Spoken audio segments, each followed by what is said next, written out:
Shannon Deep is a writer based in New York City. We're so thrilled to have this brilliant writer and thinker in the room with us today. Shannon, thank you so much for being here. Welcome. Thanks for having me. I'm really excited to be here. Thanks.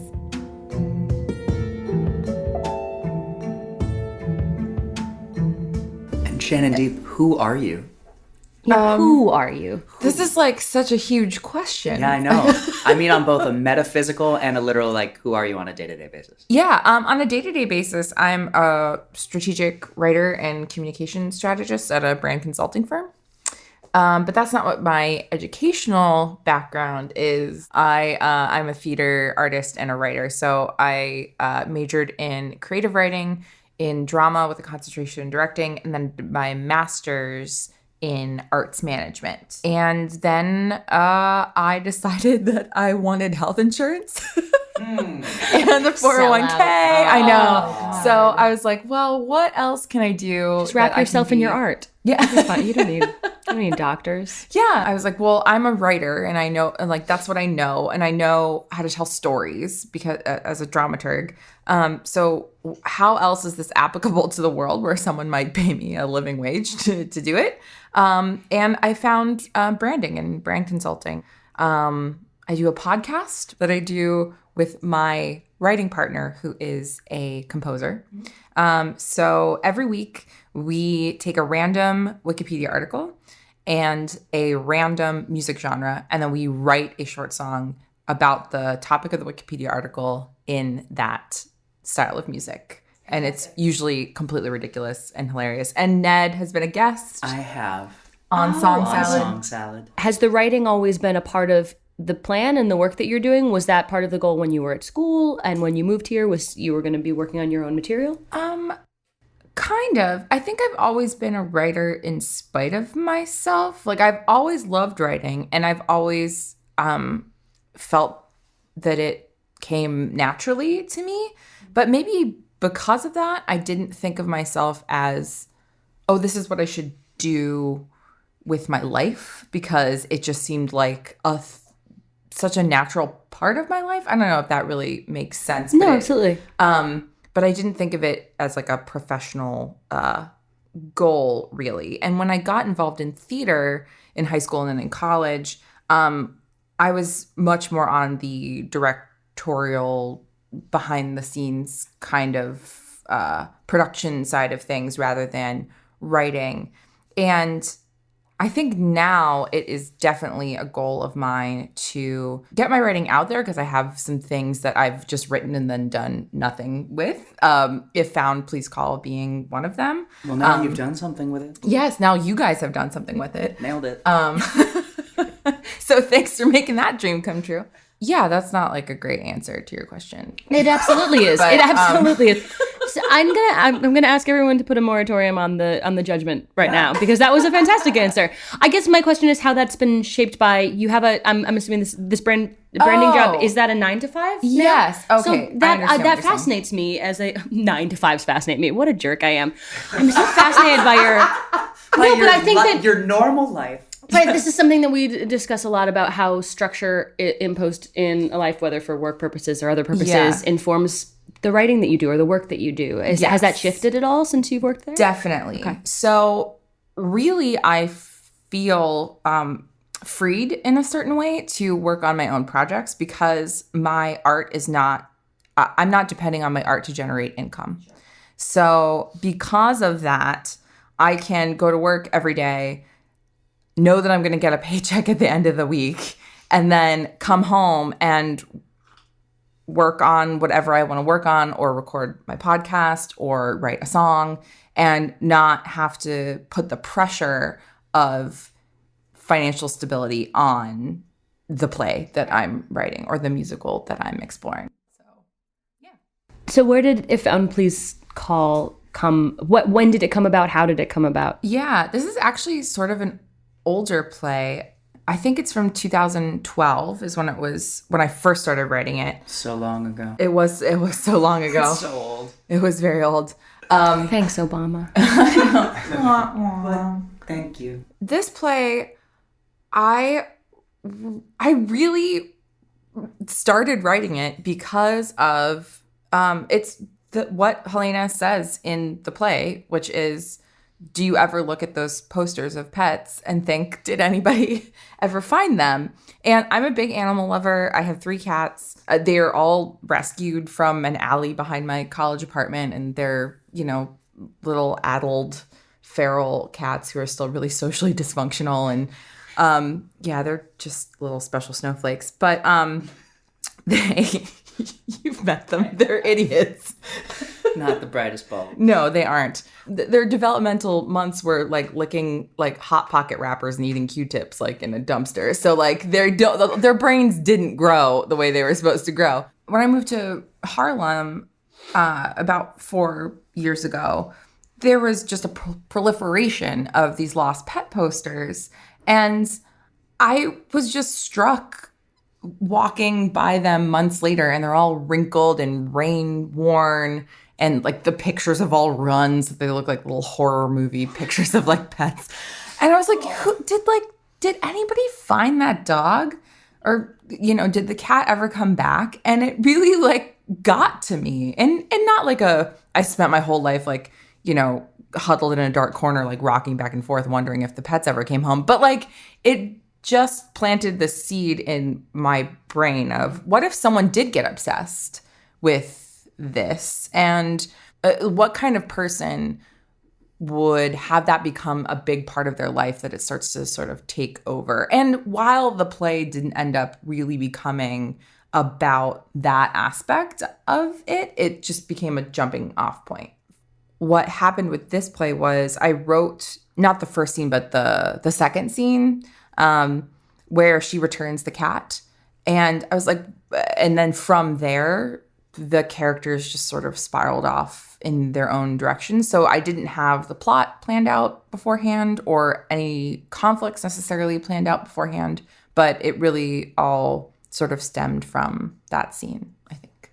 In some ways, this really, the whole play, and one of the things I love about it is that it there's a meet cute. It's romantic comedy in really strong ways and really beautiful ways, but there are very good reasons for these two not to work it out. Yeah. And very good reasons for the reader or the listener to not root for it. Mm-hmm. And so I'm curious where that lives for you. Do you want them to figure it out? Do you, was that sort of framework of the romantic comedy in your brain when you were writing? No, it really wasn't. And I don't love stories. Mm-hmm. And that's definitely not, and I have never written a traditional love story. Usually when I write, whether it's the book to a piece of musical theater or a play or a short scene, it's not all about happy endings, because I don't believe in soulmates. I don't believe in star-crossed, these people were meant to be. I think it's much more interesting to see really flawed people make choices and not feel like there's this kind of inevitability or predetermined structure that means that they're going to end up together in the end. I think that one of my favorite parts of the show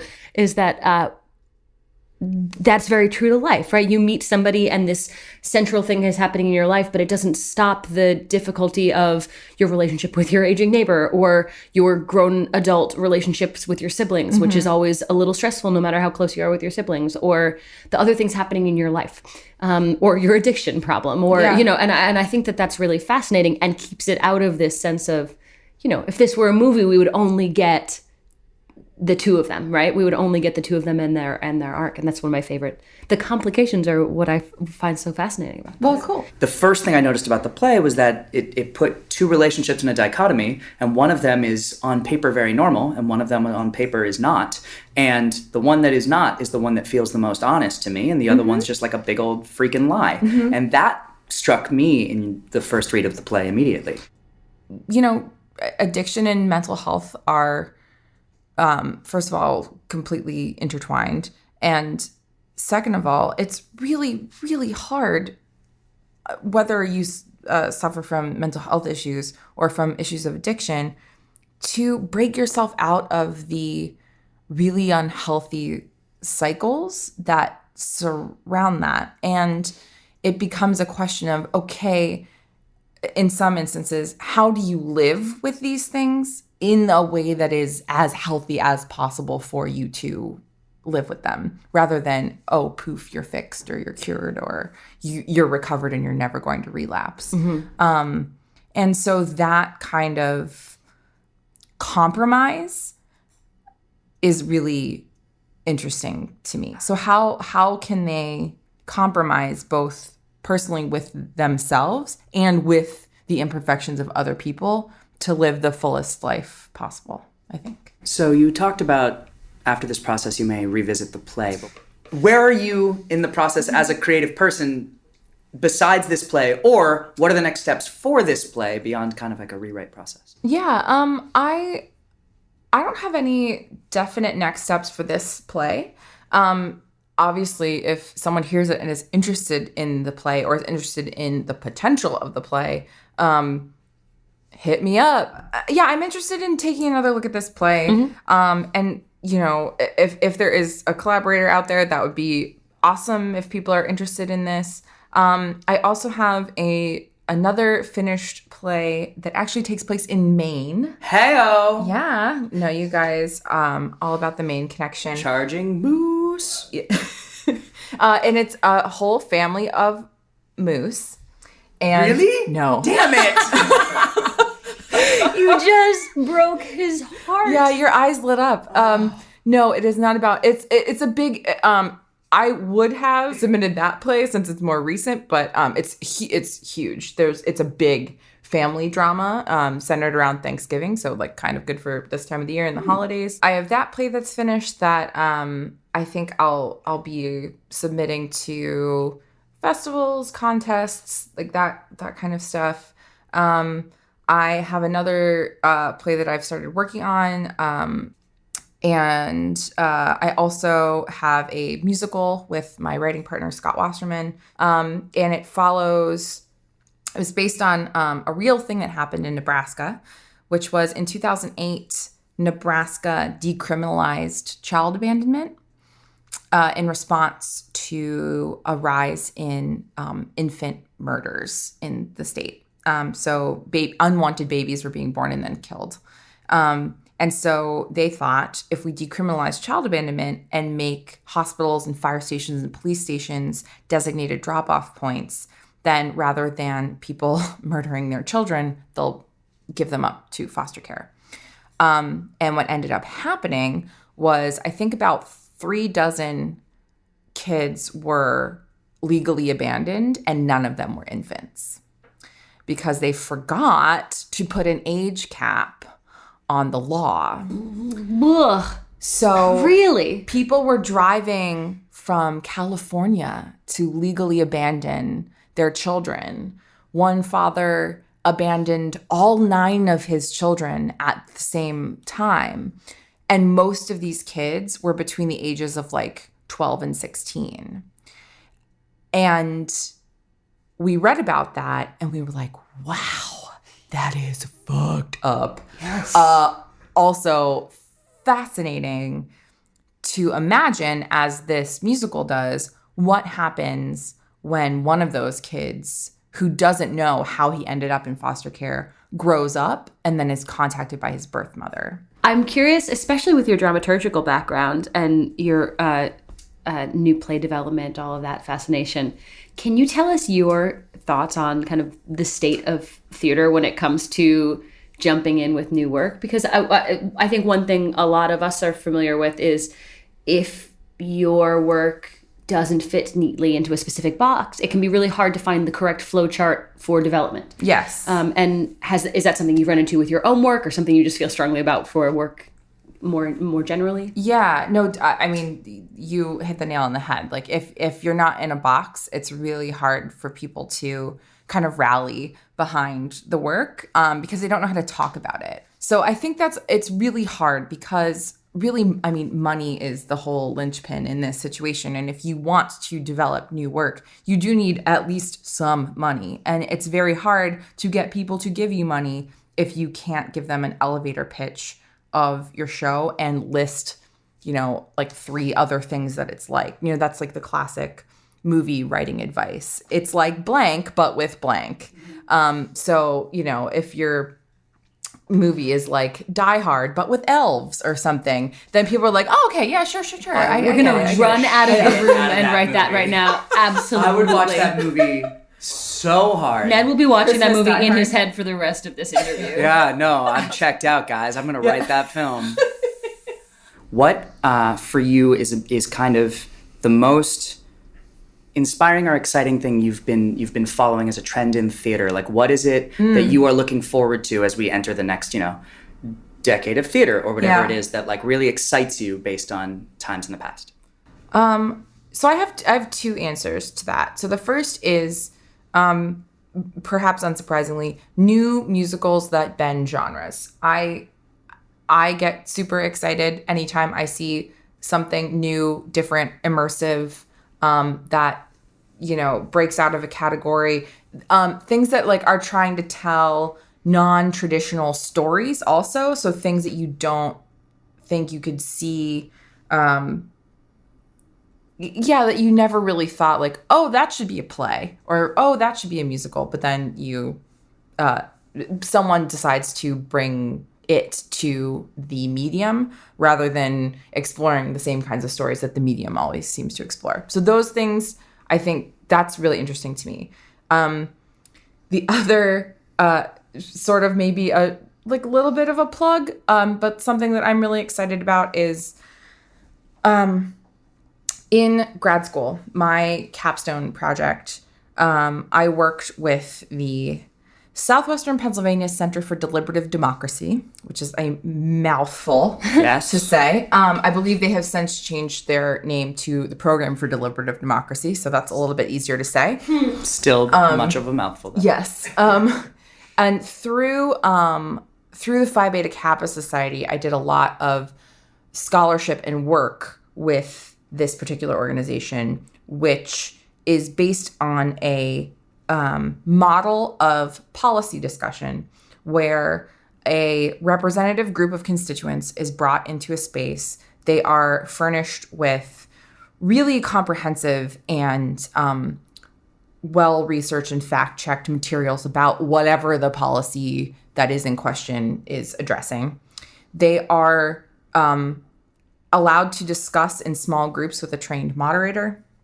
There is a plenary session where they ask an expert panel questions that they have that have arisen out of the small group discussions. Then there is a second session of small group discussion. And then there's an exit survey that can be used to tell lawmakers what their constituents really think about a particular issue after this kind of 3-hour, 5-hour event. And what I did when I started getting involved was say, it's really hard to get a bunch of people to read a 25-page document before they show up. But it would be less hard for them to watch a show. So through working with Robert Cavalier at Carnegie Mellon's Program for Deliberative Democracy, we came up with a new model called deliberative theater that replaces the long briefing document with a theatrical performance that dramatizes the issues. So the first one that we did was about the Marcellus Shale drilling that was going on in and around Pennsylvania at the time. There's a huge natural gas deposit under a large swath of the Northeast. And drilling for it and getting it out of the ground is a controversial practice called fracking that can disrupt the environment. It can, if not done properly, poison water supplies. It's noisy and messy. And it also displaces people. And this was very, very controversial in Pennsylvania. And so I wrote a 25-minute play that dramatized through scenes and through monologues the different perspectives about the Marcellus Shale. And then we went through the rest of the deliberative process as I had just outlined, except just without the briefing materials. And what struck me through that process, and also helping out and becoming a trained moderator and doing these sort of what are called deliberative loops on the campus community, was that rather than people moving to one extreme or the other as a group, everybody comes to the middle. So if you do before surveys, people are usually pretty polarized. So one of, gay marriage was one that they did in the greater Pittsburgh area. A couple years before I got involved, they did a deliberative loop on gay marriage. And, people were either for it or against it. And after the deliberative event, everyone had kind of grouped around the middle and could see things from the other side.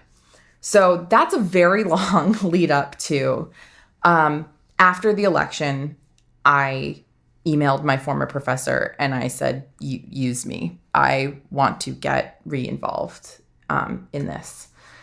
And one of my colleagues has since spun off a consultancy group called The Art of Democracy that is kind of about taking the deliberative structure and breaking it and changing it in different ways, because sometimes it might not be possible to get a representative sample of the population to all gather here for 3 hours. Sometimes you need to incorporate different stakeholders, et cetera, et cetera. And I'm really excited to, moving forward, do theater that is specifically for a political purpose, but not a specific political purpose. Okay. Not like pushing one agenda or the other, but theater as a forum for democracy to happen. And I think that it's a really powerful way to make a human connection very quickly to other people, and that you cannot build unity and consensus without first engendering empathy. And the way that that's done is actually meeting face to face with other people. That is fascinating structurally. It's also fascinating that it generally has that effect. Yes. You don't hear any of these processes that it's like at the end of it, we all saw each other's side a little bit better. That's almost no. Yeah. I can't think of an equivalent process anywhere inside of art or out of it right now. It's honestly incredible. And had I not witnessed it myself, I would have said, like, that's not possible. But I've literally watched people talk about pornography, abortion, community policing, and no one is yelling. No one is gay marriage. They're talking about gay marriage, and people are saying, like, I believe two men should be able to marry each other. And someone else is saying, well, I don't, and here's why. And they're talking to each other like people, because they are both people. And it's like really just amazing to watch what happens when you put real humans together and let them talk it out. And then you do get, at the end, really valuable statistical information about how the population, really your population of whatever area you're governing, feels about a certain topic. And it's both accurate and it helps because then you come away and everybody kind of knows somebody else and they've all talked to the experts who are going to tell you what the religious point of view is, what the legal point of view is, what the historical precedent is. And it's just a really wonderful and positive way. And I'm excited to move forward and get to use theater for that. So I'm very excited. And I think like a lot of us have been asking ourselves, like, what's next? And what do we do now? And how do we use our art to make a difference, like a positive difference, and not just in individual people's lives, but in the country in general. Mm-hmm. And I'm excited that I feel like I have an outlet for that through deliberative theater. So I'm excited for that. That's a beautiful answer to that question. And if anybody wants to get involved, let me know. I will say that, so Shannon's any information, contacting Shannon, and more information about her work and this work, which I'm going to write into, is available on our website, chargingmoosemedia.com, under the podcast tab. /@the-table-podcast. /@the-table-podcast. Guys, thank you so much for having me. Thanks so and much for for choosing my play. I'm so honored. Thank you so much for being here. This was fabulous. Utterly gorgeous. Tell us what's your Twitter handle? Where can people find you? I am on Twitter @SLDeep. My last name is Deep. It's not just a weird thing that I chose. And what's the song salad?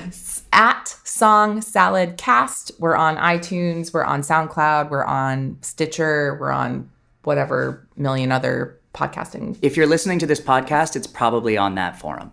Cool. Yes. Probably. Yeah. Shannon, thank you so much for being here. Thank you, guys.